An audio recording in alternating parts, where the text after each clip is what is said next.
Sir பிரமிச்சு உட்காந்துங்க? ஒண்ணும் இல்ல, பகவானுக்குத்தான் பக்தன் ஞாபகம் இருக்குன்னு நினைச்சேன். இங்க என் மாணவனுக்கும் என்ன வாத்தியாருக்கு நான் ரொம்ப சிரமம் கொடுத்துட்டேன். வாத்தியார நம்ம விஐபி கெஸ்ட் ஹவுஸ்ல கொண்டு போய் தங்க வைடா. சரிங்க, வாங்க. இந்த பூஜை ரூம்ல கொண்டு போய் வை.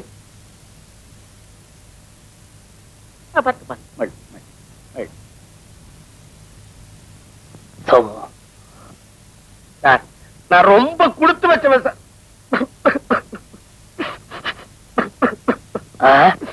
இல்ல அழப்படாதுப்பா, கூட்டிட்டு போடா.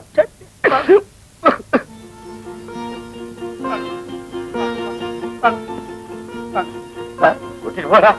வாத்தியாருக்கு ஏசி போற குடிக்கலன்னா விட்டு. ஏங்க அழுறீங்க? அடிபாடி, நான் எலெக்ஷன்ல தோத்தனைக்கே அழுகல. அதானே, இத கொண்டு போய் பூஜை ரூம்ல வச்சிட்டுமா? இரும்பு பட்டியை திறந்து அதுக்குள்ள வை. அடி அறிவு கட்டவள கொண்டு போய் ஜலதாரையில ஊத்து. அதோட சுடுதண்ணி வச்சு டெட்டாயில் போட்டு பாத்ரூம்ல கொண்டாந்து வை. லைபாய் சோப்பு கொண்டாந்து வை. இந்த மனுஷன் கண்ட தெருவில் நடந்து வந்திருப்பான் போல இருக்கு. எட்ட நாத்தம். மத்தியானம் நீ ஊட்டினாட்டா சாப்பாடு. ஏன் இந்த கையில எப்படி சாப்பிடுறது? என்ன உங்க வாத்தியாருக்கு பாத பூஜை எல்லாம் பண்ணீங்க? ஏன் பண்ணுனேன்? இந்த ஆளுகிட்ட 30,000 ஓட்டு இருக்குது. பத்திரிகையில இந்த போட்டோ பார்த்த உடனே அத்தனை ஓட்டு நமக்கு தாண்டி. நான் எதை விட்டாலும் ஓட்ட மாத்திர விட மாட்டேன்.